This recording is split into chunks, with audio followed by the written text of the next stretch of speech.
Bienvenidos a Foros HRN TSI. El tema de hoy: si pasó en las elecciones primarias, ¿puede repetirse en las elecciones generales? Análisis con expertos en derecho electoral y observadores internacionales.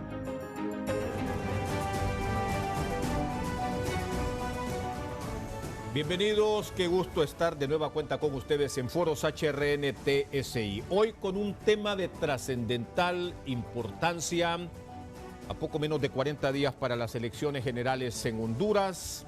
Es un honor y también un privilegio presentar ante ustedes en este espacio de reflexión un tema que tiene que ver con el futuro y la consolidación de la democracia, no solamente en Honduras, sino también en los pueblos a nivel latinoamericano. El análisis alrededor de las repercusiones que también en las elecciones primarias nos han dejado como, esperemos, lecciones aprendidas para que no se vuelvan a repetir nunca más ahora de cara a las elecciones generales.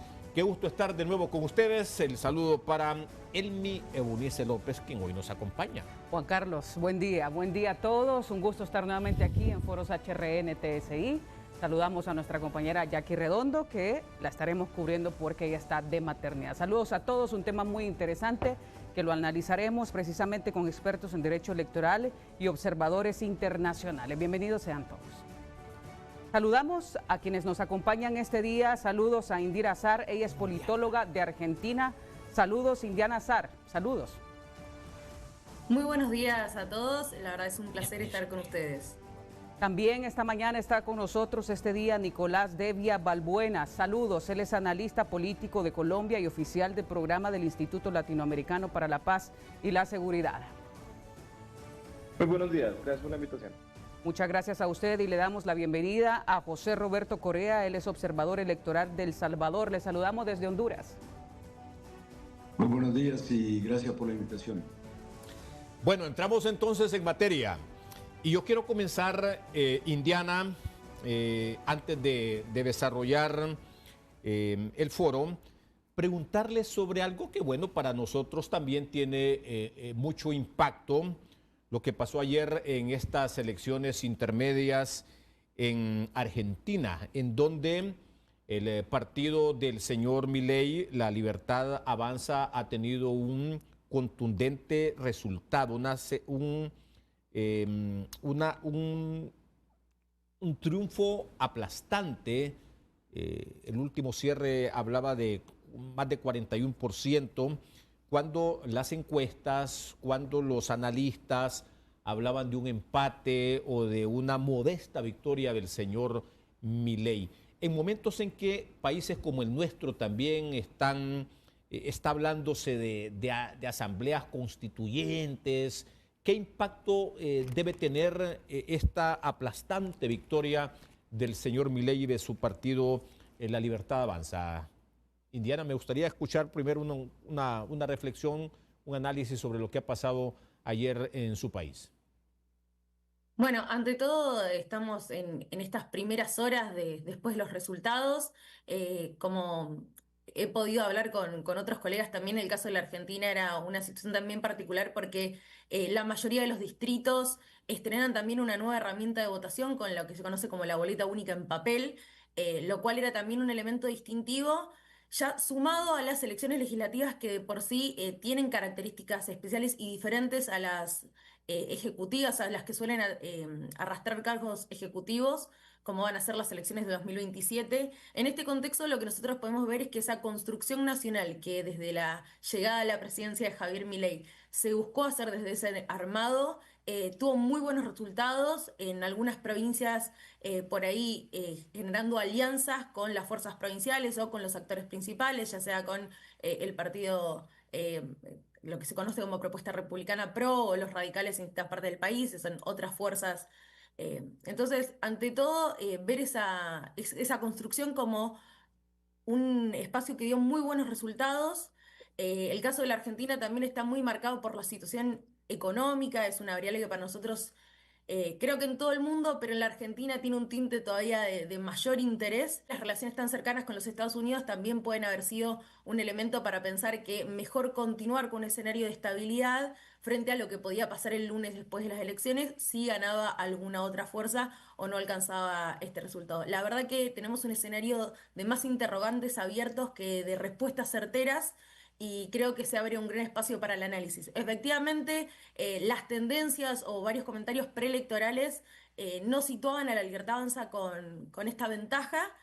Sin embargo, el pueblo ha hablado que para nosotros siempre lo más importante es la asistencia a las urnas y en todo caso tendremos que ver cómo de cara al 2027 podemos convocar a esa parte del electorado que no se ha acercado a votar. Bueno, ¿qué percepción tiene usted del desempeño democrático, de la institucionalidad hondureña, de la calidad de nuestra democracia? Bueno, por un lado lo que se puede observar en términos generales y como observadora externa es que si bien tenemos condiciones propias de lo que son los mecanismos formales de representación, pienso en las elecciones periódicas, en un escenario de multipartidismo y de alternancia, han habido diferentes situaciones, pienso obviamente lo que ha sido el escenario de las elecciones primarias, las elecciones internas, o asimismo lo que había sido comienzos de la gestión de Xiomara Castro en enero del 2022, cuando se dio esa situación de la elección de la junta directiva. Lo que, retrotrayéndome estos hechos, lo que yo veo es que estos antecedentes configuran un escenario de inestabilidad institucional.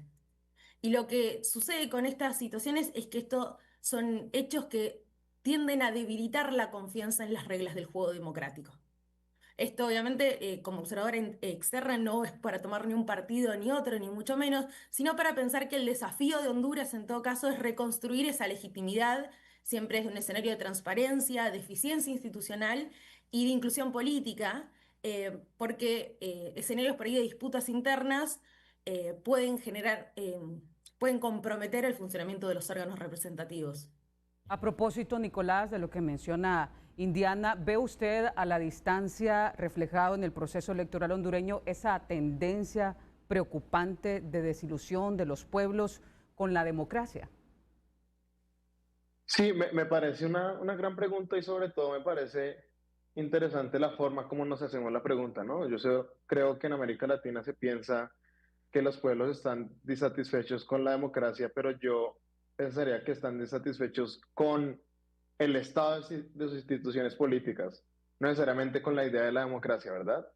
Entonces, digamos, si usted se pone a revisar los índices de democracia, por ejemplo, de The Economist, los países centroamericanos se ubican como sistemas híbridos, no como democracias plenas, en donde retos como la captura del Estado, límites en los derechos políticos y sociales, nos impiden a nosotros de hablar de democracias completas, o sea, democracias que uno entendería como supremamente incluyentes y supremamente efectivas en entregar estos servicios y bienes públicos.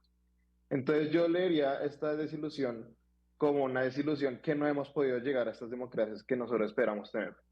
Pero evidentemente algunos de estos sentimientos son utilizados por algunos actores políticos para intentar consolidar agendas que van en contra de las mismas democracias.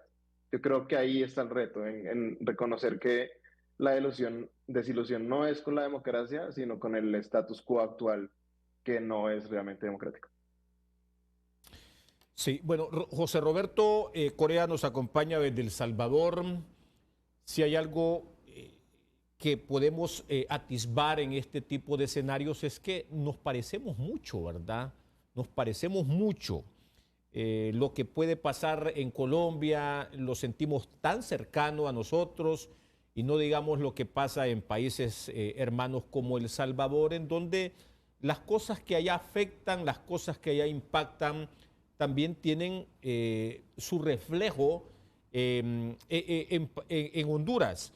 Estamos abocados nosotros a un proceso electoral general del que seguramente José Roberto tiene muchos insumos, mucha información, porque al final se trata de lo mismo, como bien lo remarcaba Nicolás. Los intereses partidarios, los intereses de los políticos generalmente no son los intereses de la democracia, de esa democracia participativa, incluyente, esa democracia o esos sistemas en el que el ser humano, en el que la persona y no el votante debe ser justamente el centro de su interés. En este sentido y desde El Salvador, ¿cómo percibe lo que está pasando en Honduras en este momento en el que la institucionalidad está muy confrontada, polarizada, porque lamentablemente, como pasa también en Colombia, como pasa en Argentina, son los partidos los que siempre están metiendo las manos en las instituciones, en los órganos electorales? Y es lo que está pasando en Honduras, en donde la infiltración partidista, que por cierto comienza a componer ahí a sus peones en cada uno de estos órganos electorales, pues terminan enfrascándose en la disputa por los intereses partidarios. ¿Qué riesgo se corre o cuáles son los riesgos que se corren cuando esa infiltración partidaria socava la independencia de los órganos electorales, José Roberto? Gracias, buenos días nuevamente. No, sin duda, el caso salvadoreño, que es el que más conozco porque he estado observando en las últimas 3 o 4 elecciones, las legislativas y 2 presidenciales. Y históricamente veníamos del fin de una guerra civil donde se firmaron acuerdos de paz y se empezó a construir una democracia, aunque era incipiente, pero digamos, cumplía con las normas de un país democrático o tratando de funcionar dentro de esos márgenes democráticos que nos dicta la constitución del país, por ejemplo. Y aunque había muchos errores dentro de esa democracia que se estaba construyendo, a partir del 19, para algunos expertos, las cosas cambiaron. Para otros le ponen una fecha más exacta, el fatídico febrero 9, cuando el presidente en ese momento decide irrumpir en la sala del Congreso, digamos, la Asamblea Legislativa, con las Fuerzas Armadas como medida de presión.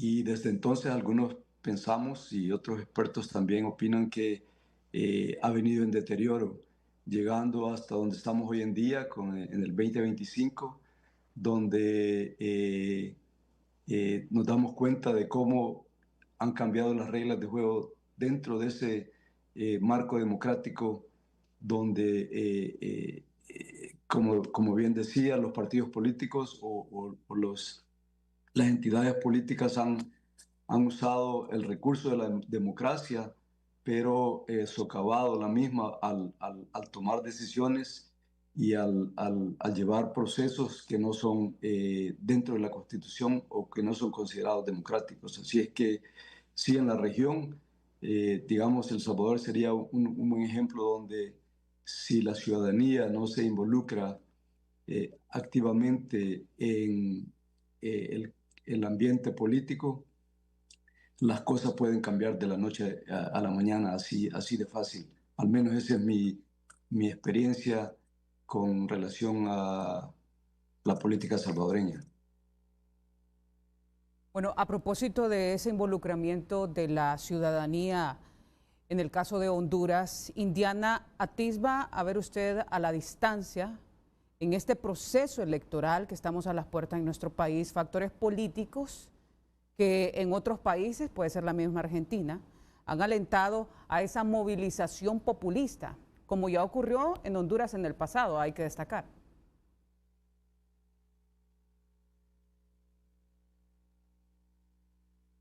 Ahí está.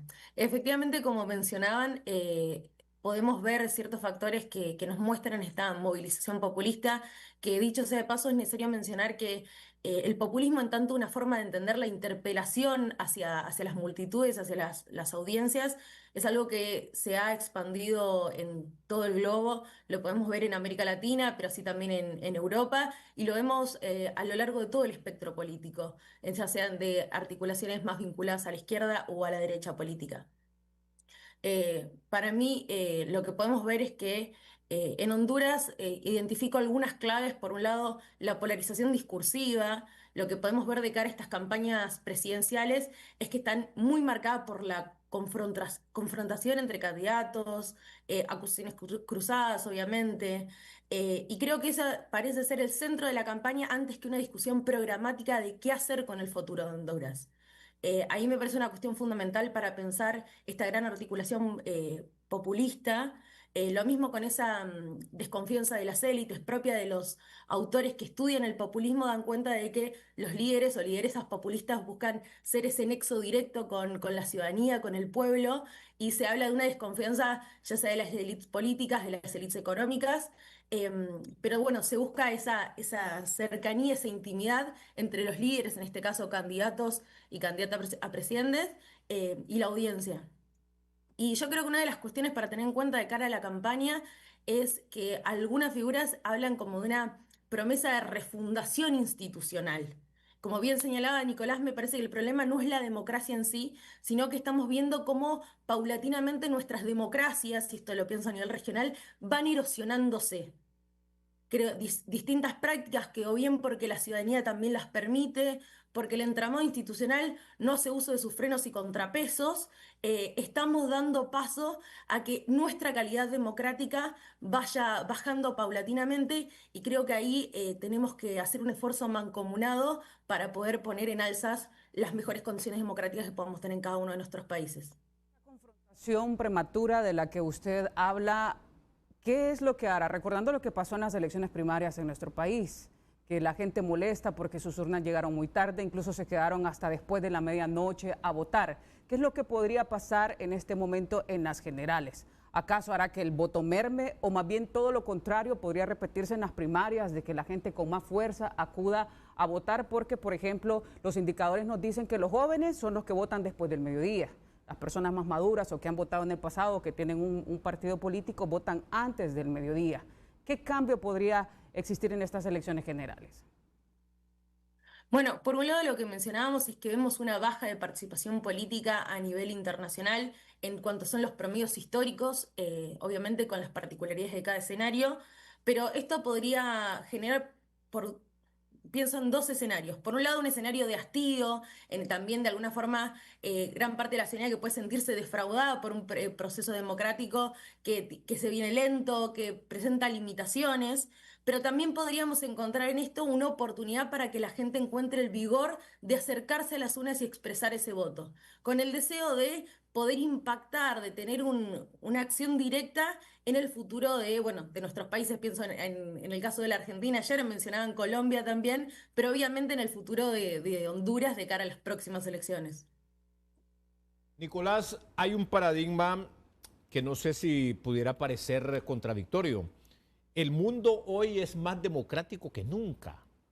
¿Cómo ve usted, a partir de este paradigma, la calidad, por ejemplo, de una democracia como la nuestra? El desempeño democrático de nuestras instituciones realmente ha avanzado en la medida en que paradigmas como este toman forma o comienzan a tomar forma en América Latina.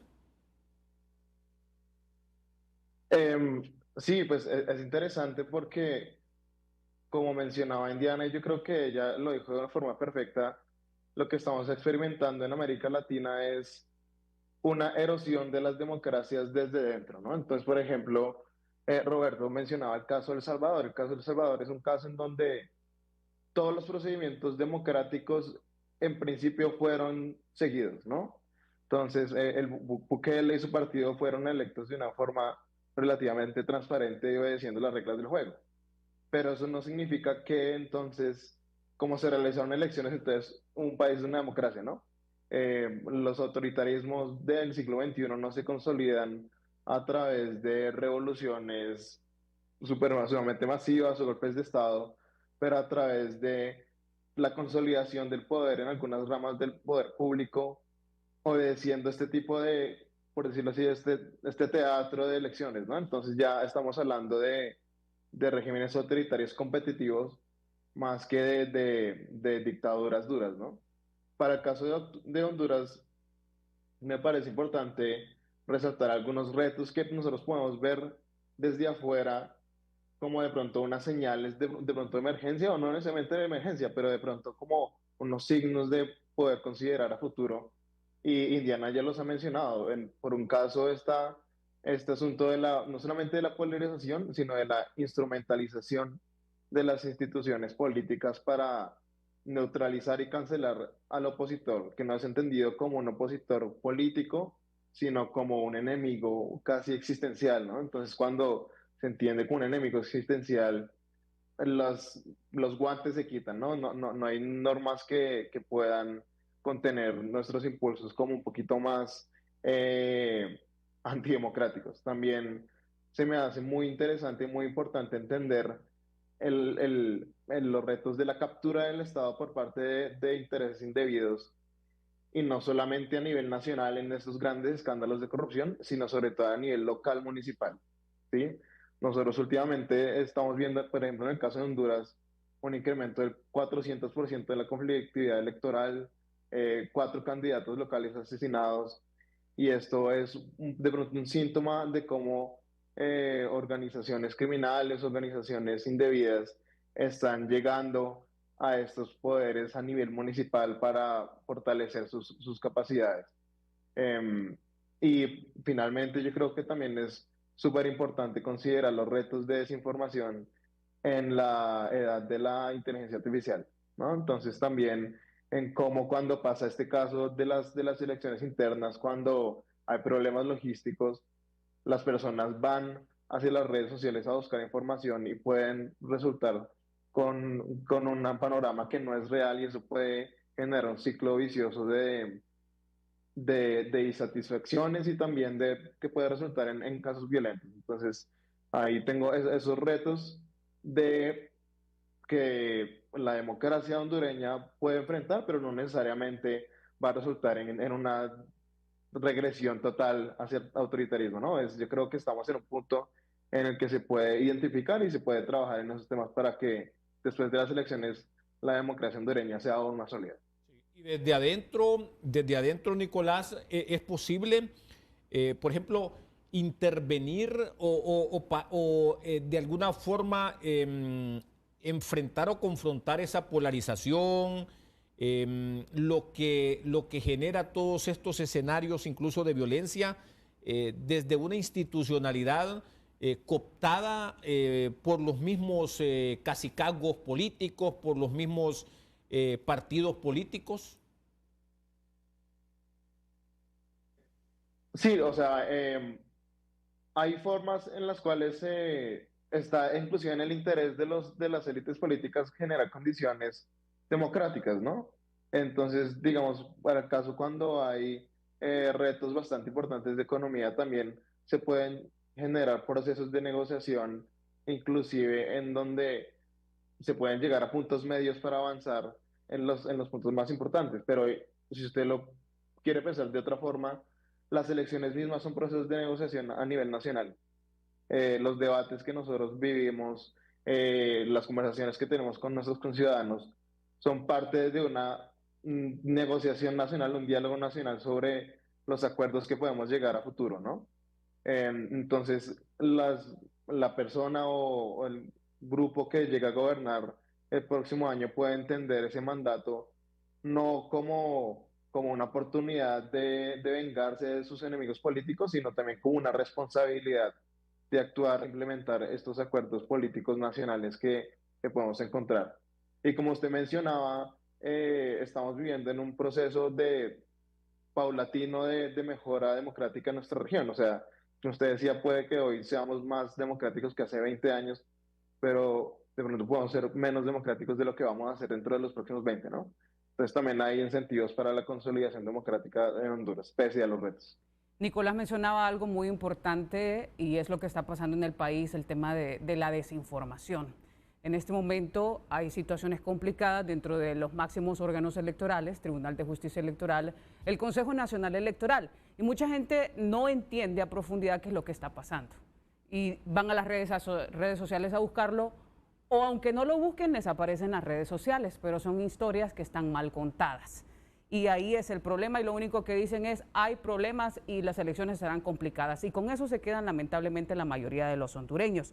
Es decir, que hay conflicto dentro del ente electoral. Yo le pregunto a José Roberto Correa, usted que ha sido observador internacional en el caso de El Salvador, ¿ha visto situación similar, la falta de acuerdos institucionales entre en los entes electorales? ¿Cómo se ha resuelto esto? Por ejemplo, ¿en El Salvador ha pasado? Claro, esta última y más reciente elección, que fue para las presidenciales y las legislativas, ya existía en el ambiente esa desconfianza hacia las instituciones, particularmente para el Tribunal Supremo Electoral. Y también es de tomar en cuenta que la ciudadanía tiene mucha responsabilidad en lo que pasa, pero al mismo tiempo no creo que ninguno de nosotros, países latinoamericanos, tenemos esa cultura de educarnos políticamente.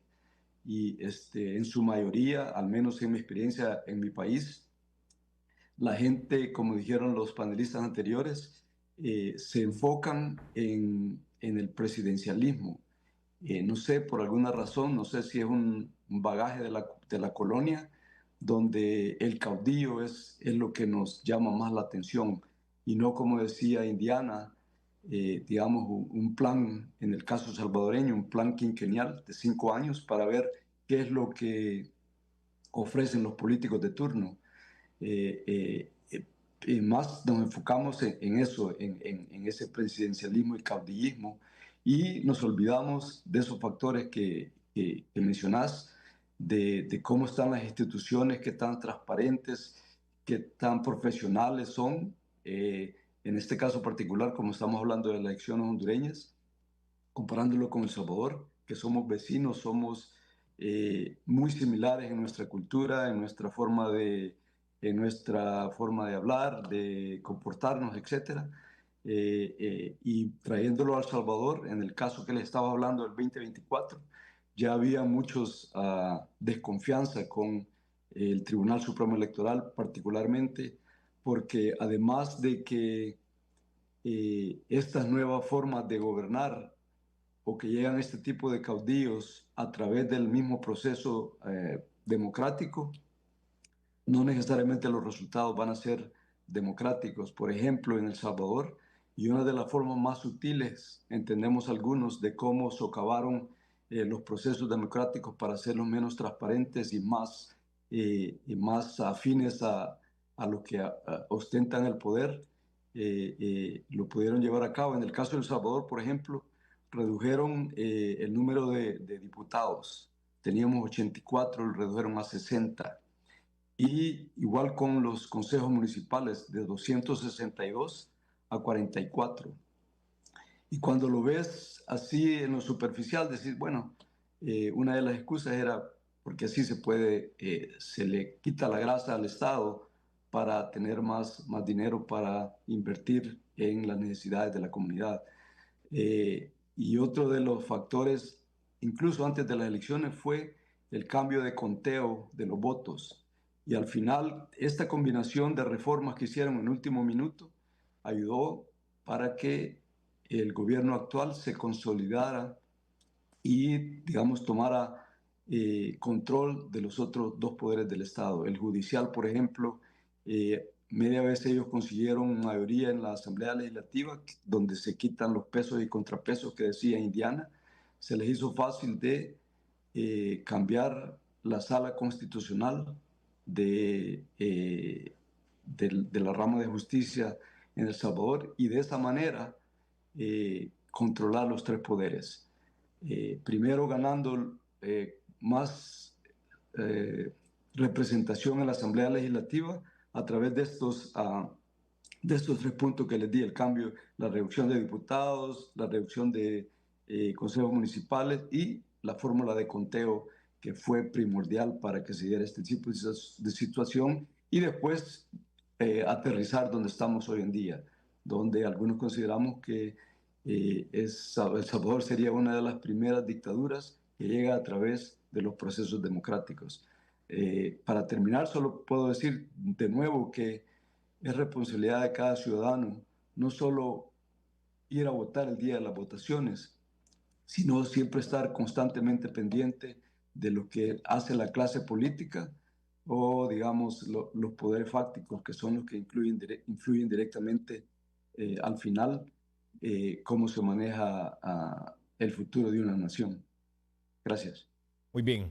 Estamos este día en Foros HRN TSI con nuestros panelistas invitados, Indiana Azar, politóloga argentina, Nicolás Devia Balbuena, él es analista político de Colombia, y José Roberto Correa, observador electoral de El Salvador. Hacemos nuestra primera pausa y seguimos aquí en el foro.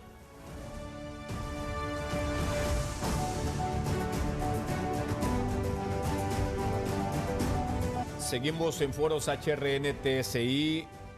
Hay un tema, un asunto de fondo que ha contribuido, como coinciden los panelistas, a erosionar este sistema o la calidad democrática, y es la legitimidad, la crisis de legitimidad y de confianza por el que hoy están atravesando particularmente los partidos políticos tradicionales. Esa élite política que son los partidos tradicionales y la misma clase política vernácula. ¿Qué deben hacer, Indiana, los partidos políticos, las élites políticas para evitar, yo no sé si evitar o al menos hacerle frente a esa crisis de legitimidad y confianza que no los termine de sepultar, como ha pasado en varios países del continente? Bueno, efectivamente podemos ver que los partidos tradicionales han perdido, han mermado aquella atracción identitaria que supieron tener sobre todo hacia comienzo del siglo XXI y obviamente durante el siglo XX. Creo que desde las élites políticas y estos organismos partidarios tenemos que lograr una reforma profunda, pero una reforma que tiene que estar pensada desde lo territorial, desde lo comunicacional, porque acá no son cuestiones que se resuelvan desde el marketing político, desde la comunicación únicamente, sino que tiene que haber una coherencia entre el discurso y la acción de estas figuras. Pienso que es necesario reconstruir los vínculos territoriales. Suele suceder por ahí que se da esa desconexión a medida que las élites van alcanzando distintos niveles de gobierno, empieza a darse esa desconexión con el territorio, por lo cual se tiene que volver, y esto lo pienso incluso en el contexto argentino, tiene que haber una base con una presencia real en el territorio, sostenida en las comunidades, especialmente con aquellos sectores históricamente postergados en cada uno de nuestros países, pero básicamente la política tiene que volver al territorio. Esto es uno de los factores claves que veo. Por otro lado, el rol de las juventudes. Es necesario promover liderazgos emergentes y jóvenes. Lo pienso en todos lados, obviamente con una formación técnica o estimular también la formación técnica de las juventudes, pero lograr un diálogo intergeneracional es fundamental, porque otro de los problemas que han tenido los partidos tradicionales es ese envejecimiento de sus élites que con la velocidad de los cambios, bueno, Nicolás mencionaba el caso de las fake news y bueno, obviamente lo que es cómo la tecnología permea en nuestras vidas, es necesaria una renovación dirigencial, una renovación de liderazgos para que también el diálogo pueda estar a la par de estas diferentes transformaciones que están llevando adelante nuestras sociedades. Y por último, pienso que es necesario transparentar las prácticas de la democracia. Desde la democracia partidaria, de la democracia en un sentido amplio. Pienso, bueno, mencionábamos el caso del compañero acá que como observador electoral, pienso que la observación electoral tanto de la ciudadanía, del tercer sector, ni hablar de la observación internacional, son uno de los mecanismos claves para pensar en mecanismos de control desde la ciudadanía que fortalezcan la legitimidad del sistema democrático desde afuera hacia adentro y obviamente desde adentro hacia afuera. Nicolás, ¿qué impacto en democracias como las de Honduras derivan de un fenómeno que lamentablemente está arraigado en nuestro país? Estamos hablando de la baja representatividad de los gobiernos elegidos. Sí, no, pues por un lado, también, y retomando también de lo que mencionaba Indiana, estos retos no solamente en Honduras, pero también en la región de la baja de representatividad, es que los ciudadanos latinoamericanos cada vez tienen unas aspiraciones más grandes, ¿no?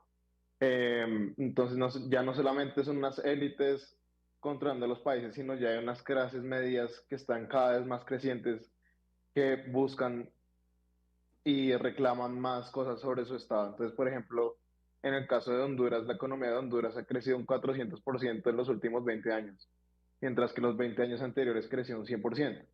Entonces también es una aceleración del número de demandas que tiene que tramitar el Estado y eso hace que el status quo político actual no esté preparado para absorber esas necesidades, ¿no? Entonces estos retos de falta de representatividad resultan en por un lado, complica el relevo generacional de los líderes políticos, ¿no? Entonces los jóvenes no estarían tan interesados en la política, hay bajos niveles de participación, digamos, en las elecciones internas, creo que estaba alrededor del 43%, y los últimos datos que yo vi decían que el 78% de los hondureños no estaban realmente interesados en la política. Esto implica que, digamos, hay una generación que continúa en las posiciones de poder aun cuando no representan el grueso de la población hondureña, por un lado. También hay una baja calidad en los servicios y bienes públicos que entrega también el Estado, también porque no hay una conexión entre las necesidades que tienen los ciudadanos y las capacidades que tiene el Estado, porque no hay una comunicación tan directa o no hay un diálogo fluido que es propio de de unas democracias completas. Y también hay una conflictividad social alta, porque en últimas una democracia, como les mencionaba antes, no solamente es ir a votar y recibir su certificado electoral y todo rico, pero también una democracia está diseñada para tramitar los conflictos de manera pacífica. No es para eliminar los conflictos de todas nuestras sociedades, sino para generar instituciones en donde las personas puedan tramitarlos y encontrar puntos medios. Pero cuando las personas o los ciudadanos sienten que no pueden tramitar sus conflictos por medios institucionales, pasan a mecanismos de facto, ¿no? Entonces, a las calles o por medio de mecanismos de choque. Ahí es donde uno puede ver algunos de los efectos de esta falta de representatividad, no solamente en los gobiernos, sino en los partidos políticos, también cómo ellos se forman al interior. Bueno, en el caso de El Salvador, seguramente este último proceso electoral del año pasado, el 2024, pudiese no parecer ver reflejado esa crisis de legitimidad, de confianza, sobre todo de esa bajísima representatividad que hoy se percibe por las circunstancias y por lo que explicaba bien Nicolás. Con creo 2.7 millones de votos que obtuvo Bukele en las urnas, digo yo, pudiese parecer que ahí no se ve reflejada esa baja representatividad y esa crisis de legitimidad. Sin embargo, también conocemos la génesis y el contexto en el que Bukele está ahora en un segundo mandato. Sin embargo, yo quiero hacer la misma pregunta a José Roberto. ¿Cómo se percibe esa crisis de legitimidad? ¿Qué tanto le ha costado a la clase política salvadoreña, a la élite política salvadoreña? Obviamente también hay que hacer un parangón, un antes y un después con la figura de Bukele. Esa baja representatividad tal vez se vio reflejada en los votos que obtuvo el FMLN como partido, José Roberto. Bueno, solo muy interesante pregunta, pero digamos, yo expliqué anteriormente una de las reformas que se hicieron justo antes de las elecciones del 2024, que al final afectaron los resultados en las votaciones. Ese es un factor. El segundo es que debido al hartazgo de la población con los viejos políticos, como decía Indiana, el pueblo decidió en el 19 un nuevo rumbo, pero al final de este quinquenio, por los problemas de seguridad como conocemos en Centroamérica, especialmente Honduras y El Salvador, Guatemala también, la gente optó por seguir votando por el partido oficialista, a pesar de que habían habido reformas y, para algunos expertos, violación a la Constitución de la República en el caso de la reelección del presidente, que hasta hoy en día existen artículos dentro de la misma Constitución que claramente prohíben la reelección. Entonces, debido a ese hartazgo que les estaba mencionando, el 52% de la población, y estos son datos que yo tengo del Tribunal Supremo Electoral de El Salvador, el 52% de la población se abstuvo a votar. O sea que ese para algunos es un reflejo del sentimiento de la población hacia la clase política o hacia el proceso político que no resuelve los problemas, como decía Nicolás.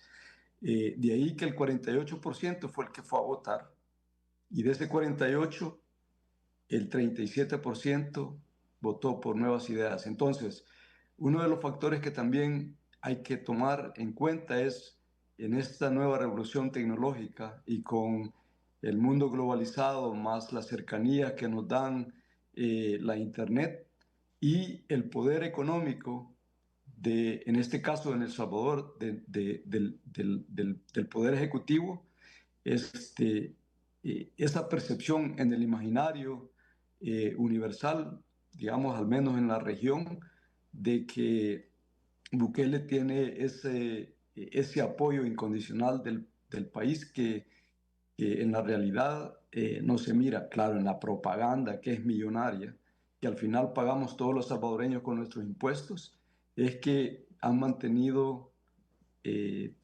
digamos, al presidente actual en la cúspide de esa ola como un estadista muy querido y muy apoyado en El Salvador, que para algunos que digamos tienen un análisis más profundo y más crítico, nos podemos dar cuenta con los datos, no por una opinión emocional, sino que a base de información verídica, que no son así las cosas. De ahí, para terminar, en el caso salvadoreño, que se puede dar muy igualmente en Honduras, es que la gente prefiere, porque ya lleva El Salvador más de 3 años, donde nuestros derechos civiles han sido suspendidos por el tema seguridad, entre comillas, que para mí es seguridad ambulatoria, está perfecta,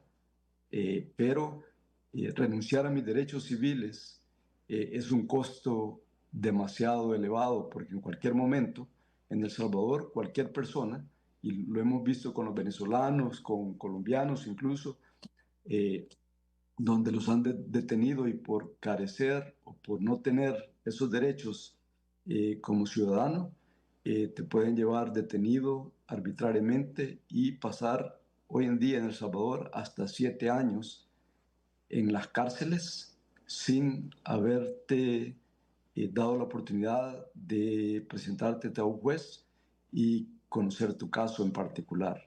Entonces, es bien difícil, para que lo tomen en cuenta nuestros hermanos hondureños, que tenemos que involucrarnos políticamente en los procesos democráticos y estar alertas a qué personas elegimos para que lleven adelante nuestra nación.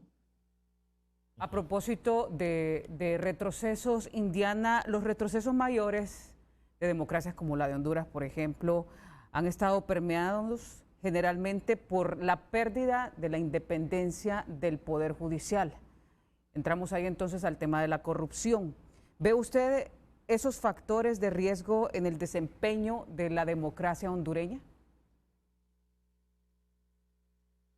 Sí, como mencionábamos, lo que nos encontramos es básicamente que cuando el Poder Judicial, hablábamos un poco de la separación de poderes y los frenos y contrapesos, lo que vemos es que en el caso hondureño hay una serie de tensiones estructurales que, como mencionábamos, comprometen la calidad democrática. De hecho, ha sido algo mencionado por distintos organismos, también lo pienso desde el ámbito internacional.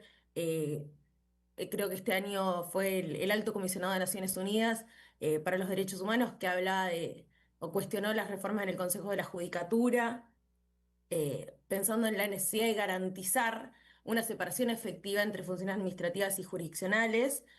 Lo que nos encontramos es que frente a esta situación respecto al poder judicial, pero así también cuando vemos por otro lado la concentración de poder en el poder ejecutivo como una contracara de estas modificaciones de los roles de cada uno de los poderes, lo que nos encontramos es, por un lado, la debilitación de los mismos y que la concentración termina generando una baja institucionalidad.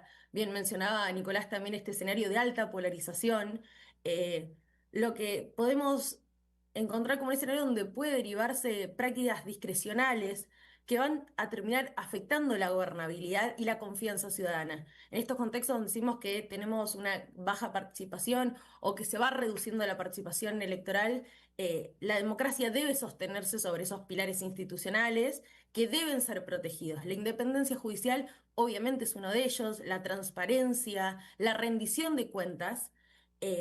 Y un poco pensando en el escenario salvadoreño que hablaba José Roberto, creo que el respeto por las reglas del juego democrático son fundamentales.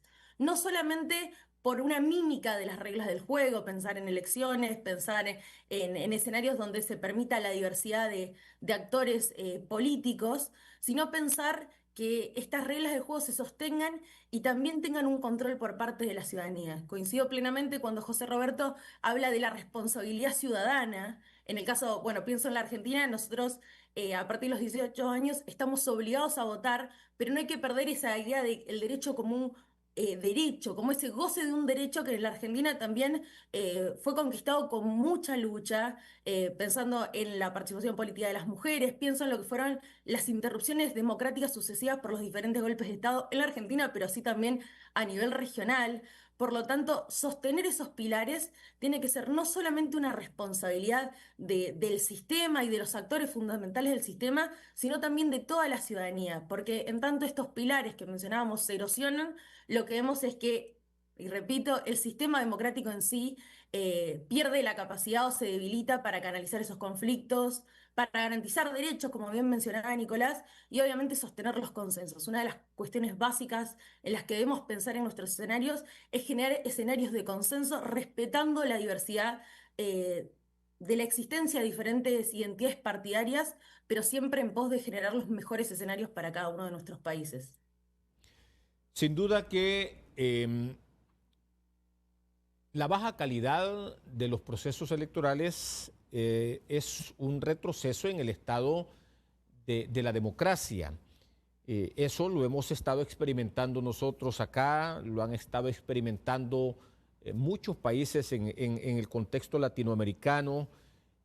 ¿Cómo sostener esos pilares de los que habla Indiana, Nicolás, pilares como la rendición de cuentas, el respeto a las reglas del juego para elevar más o un poco más la calidad de los procesos electorales, para sustentar también el estado de las democracias?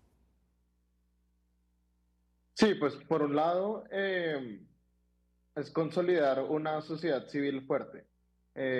Como hemos visto alrededor del mundo, una de las primeras acciones que toman gobiernos que quieren buscar socavar estos principios democráticos es hacer un control supremamente fuerte sobre las finanzas y la solidez legal de las organizaciones de la sociedad civil. Porque en últimas estas organizaciones son las que consolidan algunas peticiones o búsquedas democráticas de la sociedad afuera de los partidos políticos. Entonces, una sociedad civil nutrida es casi que el primer filtro frente a cualquier tipo de retroceso democrático. También hay una necesidad de fortalecer los procesos democráticos dentro de los partidos políticos, ¿no? Porque en últimas, cuando los partidos políticos no tienen esas instituciones como tan establecidas, se vuelven casi que empresas familiares. Y sobre todo en América Latina, como nos gusta mucho nuestros caudillos, entonces los caudillos son los que terminan diciendo desde quién va a ser el próximo candidato presidencial hasta cuál va a ser el número de la lista de fulanito de tal en las elecciones del Consejo Municipal de cualquier pueblo, ¿no? Entonces eso es lo que hace es que las organizaciones políticas, los partidos, no terminen siendo tan sólidos en cuanto a sus plataformas electorales, en cuanto a sus ideas para debatir, sino casi en estas empresas políticas que te mencionaba. A propósito, También, sí, sí, sí. sí, continúe, disculpe. Bueno, sí, también está esta idea de las reglas claras y me gustaría hablar una regla específica y es unas garantías no solamente para participar, sino las garantías políticas en el futuro si yo llego a perder, ¿cierto? Entonces que yo no vea las elecciones como un asunto de vida o muerte y si pierdo acá, entonces pierdo todo mi futuro político y electoral y económico, sino también que cuando pierdo las elecciones también las entiendo como una oportunidad para renovarme como partido político, una oportunidad para renovarme como movimiento político, pero que aún puedo estar vigente en el marco de una democracia estable. A propósito de esas reglas claras, de esas garantías, de esas transparencias que deben de surgir a todos los niveles, José Roberto, en este momento, ¿cómo percibe usted el nivel de preparación técnica, logística de este proceso electoral hondureño hasta ahora, sobre todo cuando hay retrocesos en el calendario electoral, por ejemplo, y en la adjudicación de algunas tecnologías?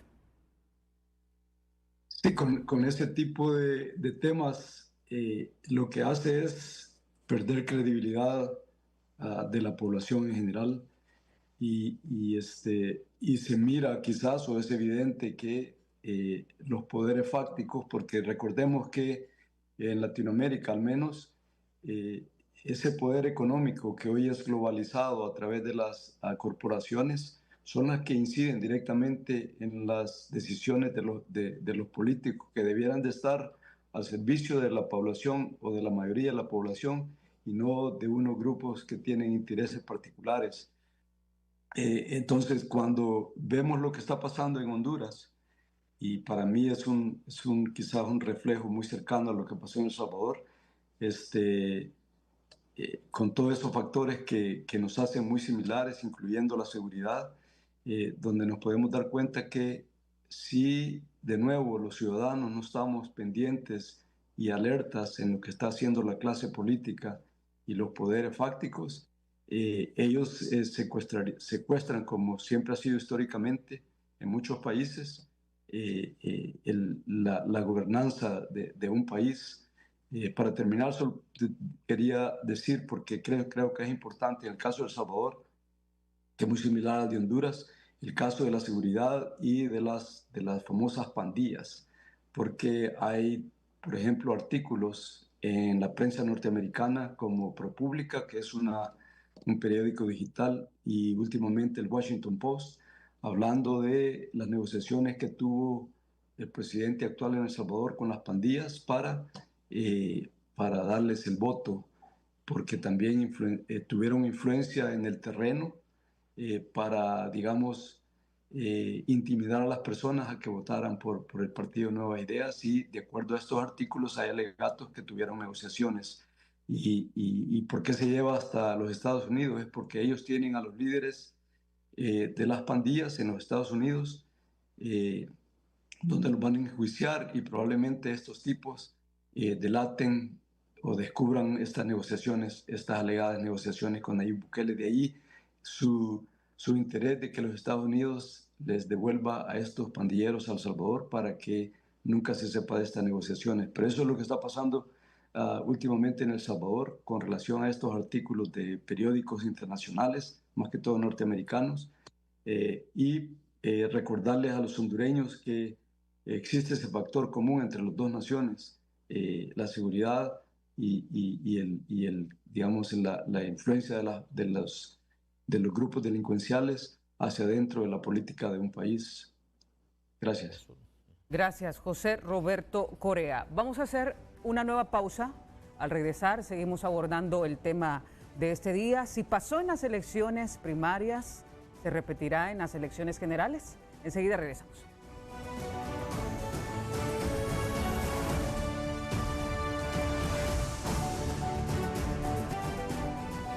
Seguimos en Foros HRNT-SI. Indiana, yo quisiera pedirle a usted una valoración, una reflexión respecto a las diferencias del actual modelo o del actual estado de la democracia argentina comparada con la nuestra. ¿Qué similitudes encuentra usted entre el actual estado de la democracia argentina y el nuestro? Bueno, ante todo, más allá de las particularidades de cada uno de los escenarios que los conocemos desde sus sistemas electorales, sus dimensiones, su historia política, lo que puedo ver por un lado es esta forma de comunicación, esta forma de hacer política de forma populista, que aunque nuestro presidente Javier Milei la cuestione y siempre la denuncia hacia otros, hacia externos, ese nosotros versus ellos, por lo menos hasta lo que eran las elecciones de ayer, donde se vio un cambio en ese tinte comunicacional, se mantuvo muy presente, lo que nosotros diríamos, mantenía aún en gobierno una comunicación de campaña donde hacía muy fuerte y un llamado constante hacia su electorado propio, aquellos que habían acompañado, pero de alguna forma denostaba a esa otra gran parte de la Argentina que no lo había acompañado. Creo que este tinte populista es muy concreto. Creo que por un lado, esta cuestión de la baja participación la estamos viendo en todos lados y cómo las redes sociales, la tecnología, se ha convertido en una herramienta fundamental para pensar los escenarios políticos.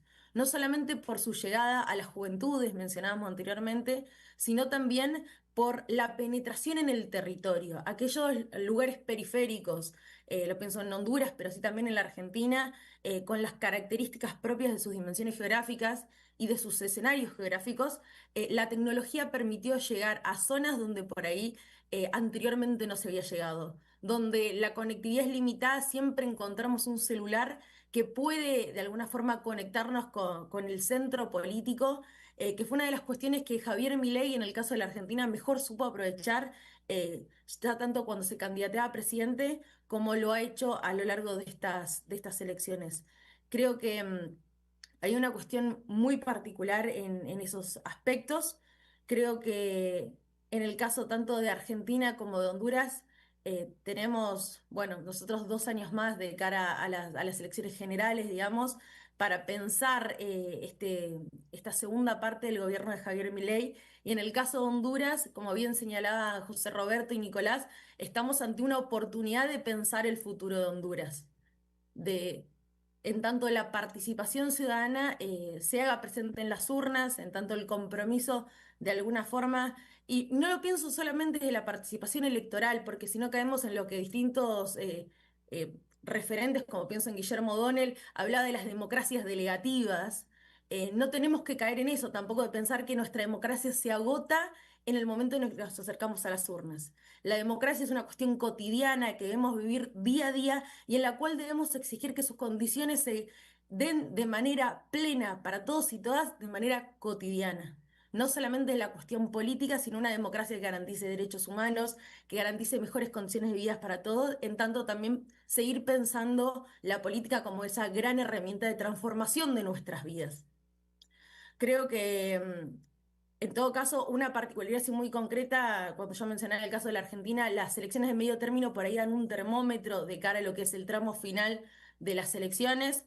En el caso de Honduras, entiendo que no tienen elecciones de medio término de este estilo, también porque es un Congreso unicameral. Pienso que en todo caso todo este proceso que se ha llevado desde las últimas generales en el caso hondureño ha permitido generar un espacio para que la ciudadanía también reflexione hacia dónde llevar su propio país.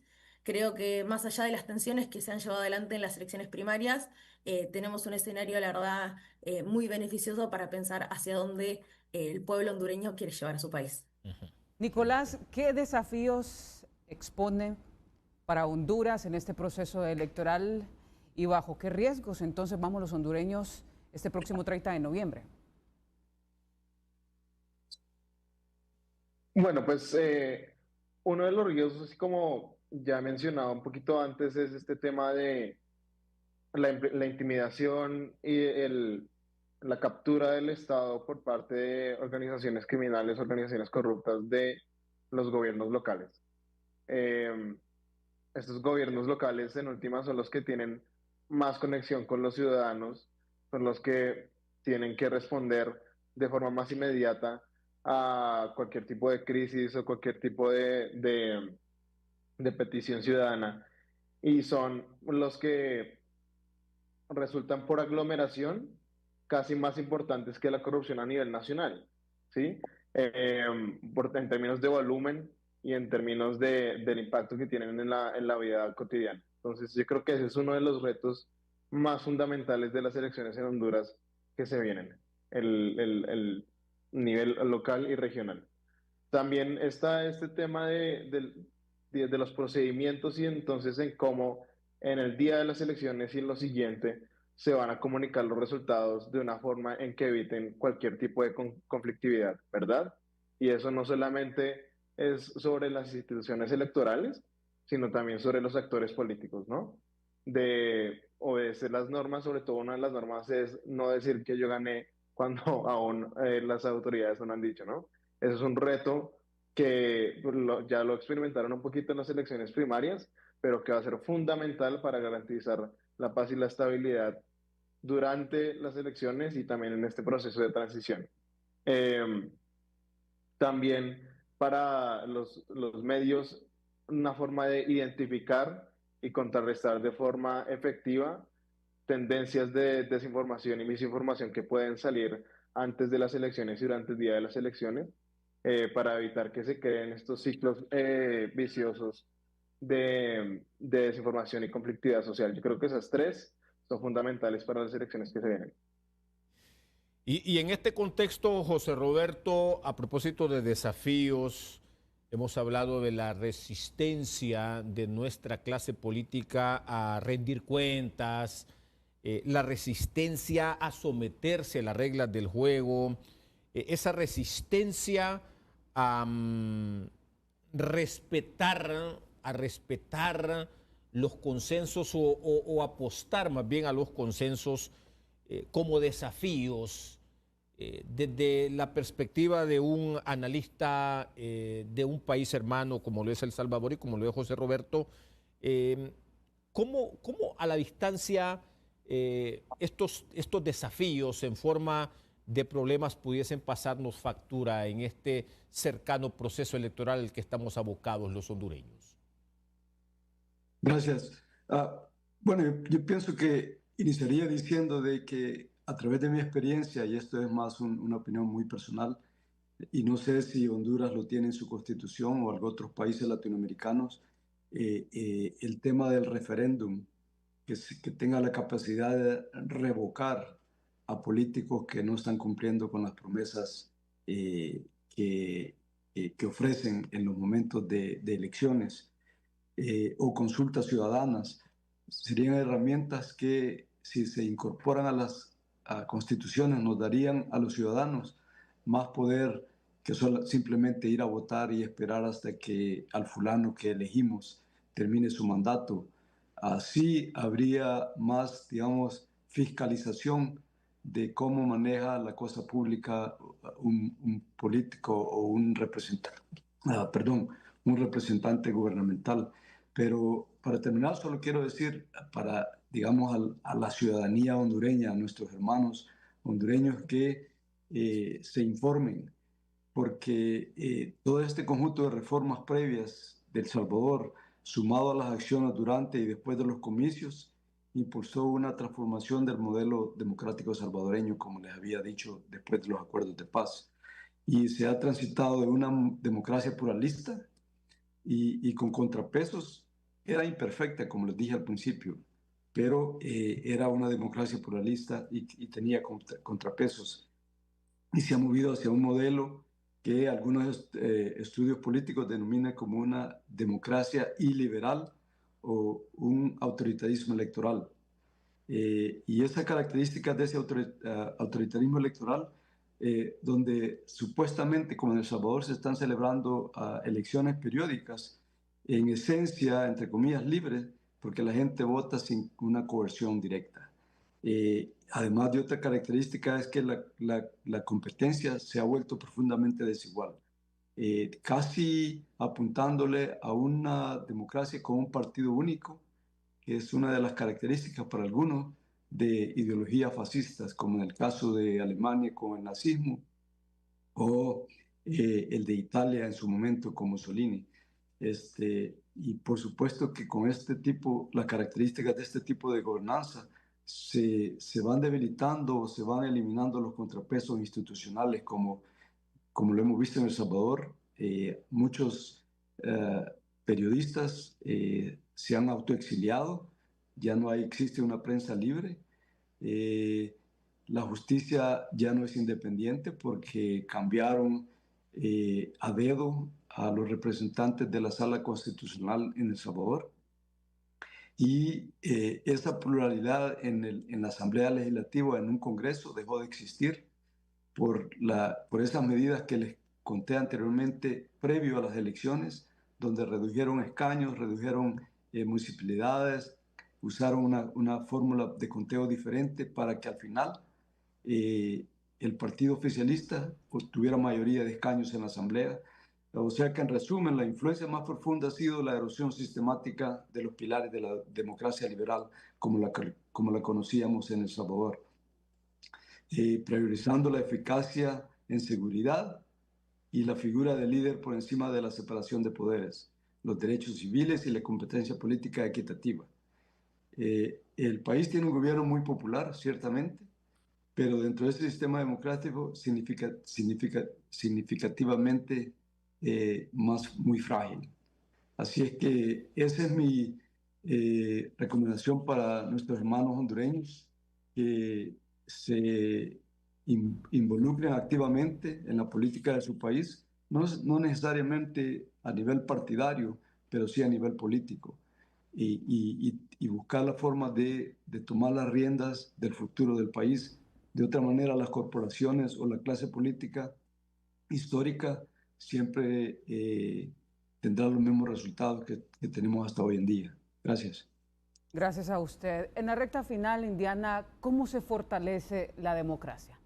Para usted, ¿cuáles serían esas tres grandes tareas que tienen los partidos y los políticos para un país como Honduras? Bueno, para el caso de Honduras, pero un poco por lo que salía del diálogo colectivo acá con mis compañeros de panel, creo que es necesario que la fomentación, o sea, que se fomente el diálogo político ante todo. Hay que evitar esa lógica de enemigos, de adversarios, o sea, adversarios en tanto un contexto político, que obviamente hay escaños por ganar, hay de alguna forma distintos niveles de gobierno a los cuales las distintas fuerzas políticas quieren acceder, pero tiene que recuperarse el valor del diálogo democrático, del disenso democrático, de comprender que podemos no pensar lo mismo sobre un tema, pero que necesitamos también de esos consensos. Lo pienso sobre todo en los escenarios legislativos, obviamente, de los diferentes niveles de gobierno, pero pienso que una polarización extrema lo único que hace es debilitar esos escenarios y empobrece el debate público. Si nosotros solamente articulamos, en el caso de la Argentina se ha visto en los últimos años, una articulación del diálogo a partir del odio, de una confrontación violenta, lo único que terminamos es reduciendo esa legitimidad y obviamente la gobernabilidad. Después, algunas de las cuestiones que hemos mencionado, que mis compañeros han mencionado, tanto José Roberto como Nicolás, es, por un lado, tanto reforzar la cultura democrática, una cultura democrática que no solamente, decimos, dependa del Estado, sino que también se dé por parte de la ciudadanía, ya sea desde una vinculación a las cuestiones democráticas desde una edad temprana, el énfasis en los derechos, porque muchas veces pensamos nuestros sistemas democráticos de nuestras obligaciones, pero yo creo que una de las cuestiones fundamentales es pensar nuestra participación como un ejercicio de un derecho, que nosotros tenemos derecho a participar, sobre todo pensando en un contexto como América Latina, donde nuestras democracias son muy jóvenes y han tenido un sinfín de interrupciones. Estos contextos aún más necesitan de este compromiso para seguir madurando, para seguir alentando el pluralismo y ante todo la resolución pacífica. Algo que sabemos que nuestro pasado reciente ha resuelto de formas muy violentas. Y por último, también para repetir un poco más, transparentar los procesos institucionales. Ni hablar los políticos, pero pienso desde una institucionalidad en términos generales. Hablábamos del control público, el acceso abierto a la información, los datos abiertos es una cuestión fundamental para poder lograr ese control por parte de la ciudadanía desde recursos, desde qué se está haciendo para promover distintos sectores, cómo estamos de alguna forma generando efectos y mejoras en la calidad de nuestros pueblos. Y bueno, creo que un poco lo que hablábamos de la observación electoral como una de estas herramientas para monitorear el funcionamiento del Estado de nuestros países vecinos es una cuestión fundamental para pensarlo desde los procesos electorales y los procesos políticos específicamente. Bueno, aquí, y hay que decirlo descarnadamente, ¿verdad? Aunque nos duela decirlo, reconocerlo sobre todo, cuando aquí, Indiana, nosotros hablamos de respeto al disenso, cuando hablamos de cultura democrática, cuando hablamos del valor del consenso, de la rendición de cuentas, de respeto a las reglas del juego, lo primero que nos dicen, qué ilusos son hablar de estos pilares, pero bueno, hay que seguirlo haciendo y hay que seguirlo preguntando para que ustedes también desde afuera, como observadores, como analistas, como escrutadores y sobre todo desde esta perspectiva reflexiva nos ayuden a seguirnos diciendo, hondureños, ustedes necesitan asegurar elecciones creíbles, ustedes necesitan apostar al fortalecimiento de la democracia. ¿Cómo se aseguran elecciones creíbles que fortalezcan la democracia cuando pues sufrimos, enfrentamos como sociedad una crisis en todos estos valores, en todos estos pilares que son los que sabemos sustentan las democracias, Nicolás? Sí, qué buena pregunta y yo creo que es importante entender esta idea que hemos mencionado en el panel y que Indiana también dijo ahorita y es entender la política no como un juego de suma cero, sino como una serie de ciclos que se van retomando y que son itinerantes. Y que no significa que por perder una elección voy a ser aniquilado políticamente o económicamente por el vencedor, ¿no? Porque yo creo que si se entiende así la política, cualquier tipo de normas salen por la ventana. Entonces ahí es cuando algunos actores polarizantes prefieren encarnarse o enquistarse en las instituciones del poder público para no dejar que otra persona llegue, utilizar los recursos públicos para mantenerse en su posición. Ahí, si no se entiende la política como una forma de coexistencia política, es muy difícil tener cualquier tipo de coexistencia o de acuerdo sobre lo fundamental. Entonces, por ejemplo, usted decía como muy ingenuos uno pensar que van a seguir las normas, ¿no? Pero en última, así como decía en el principio, es inclusive aún más racional seguir esas reglas porque puede resultar que las dos partes sean mejor beneficiadas en cooperación. Es casi como un teoría de juegos este asunto de cómo poner a las dos partes en un sistema de incentivos que los lleva a cooperar en el futuro a favor de la nación, ¿no? También incluye no solamente reglas claras, sino reglas, tiempos y procedimientos claros. Entonces, por ejemplo, si hay alguna disputa sobre los resultados electorales, ¿cómo se hace esa disputa? ¿Cuáles son los tiempos para procesar esa disputa? ¿Con quién? Eso también influye en la forma en cómo se crea la confianza con las instituciones. Y por terminar, para no hacerlo tan largo, también es un compromiso de las partes a no salirse a los medios de la violencia, ¿verdad? Porque otra vez eso va en contra de sus principios y en contra digamos, de sus incentivos casi un poquito más egoístas.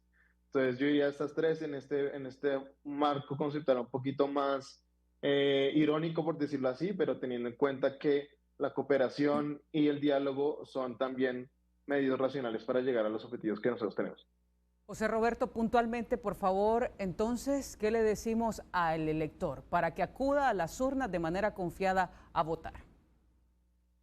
Claro, bueno, lo más principal es que entendamos que la democracia no es un espectáculo que observamos desde la distancia, sino que es algo que construimos todos los ciudadanos día a día. Y por esa razón debemos, el deber ser cívico de cualquier ciudadano de cualquier parte del mundo, pienso yo, es involucrarnos activamente en los procesos democráticos de nuestros países. Y hay pilares fundamentales como, por ejemplo, que hay que confiar en las instituciones hasta cierto punto. Podemos confiar o desconfiar, pero no al extremo. ¿Y cómo lo vamos a hacer? Verificando. Por eso decía la involucración activa como ciudadano.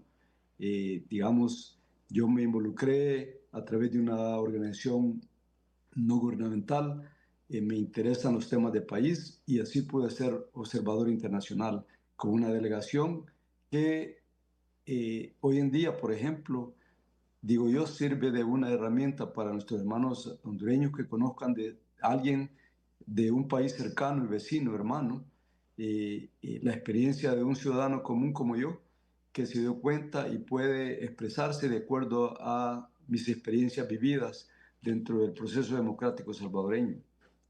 Y acordémonos que su voz es su voto de cada ciudadano, pero también la vigilancia es nuestro poder y tenemos de que exigirle, independientemente el color de partido, los resultados por las promesas que nos hicieron en sus, digamos, en sus campañas. Pero al final pienso que, como también lo dijo Indiana y Nicolás, el involucramiento del ciudadano es primordial para que esa democracia que va creciendo siga creciendo día a día. De otra manera, vamos a terminar con los resultados que conocemos en algunos países. Incluso para terminar, les diría, una democracia tan fuerte, digamos, tal vez icónica para algunos o referente, como la norteamericana, donde hoy en día se mira que esa democracia que ellos han vigilado por muchos años, en unos cuantos de años se va desmoronando y esos pesos y contrapesos dejan de existir. No sabemos históricamente qué es lo que irá a pasar en este caso norteamericano, donde decimos que es una democracia referente, donde se miran esos pesos y contrapesos que están siendo, digamos, atacados, por una forma de decirlo, y deteriorando esa realidad democrática que tenían hasta hace muy poco. Gracias. Muy bien, nuestra última pausa comercial, conclusiones y despedida aquí del foro HRN-TSI.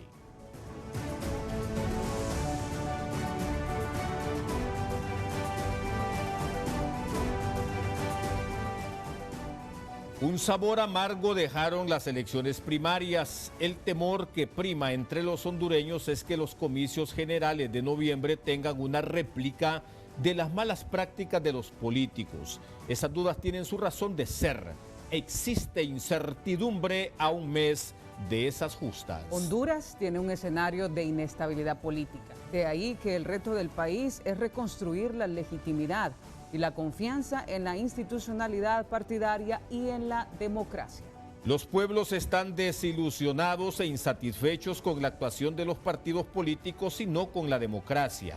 Esto es así porque los intereses de los políticos no necesariamente coinciden con las demandas legítimas de los pueblos. Hay un claro deterioro en el ejercicio democrático, lo que se atribuye a un cambio en las reglas del juego. Los políticos han llevado adelante procesos que no son democráticos y que, de paso, están mezclados con la infiltración de grupos delictivos. En Honduras hay polarización del discurso. La confrontación entre los candidatos es el centro de la campaña.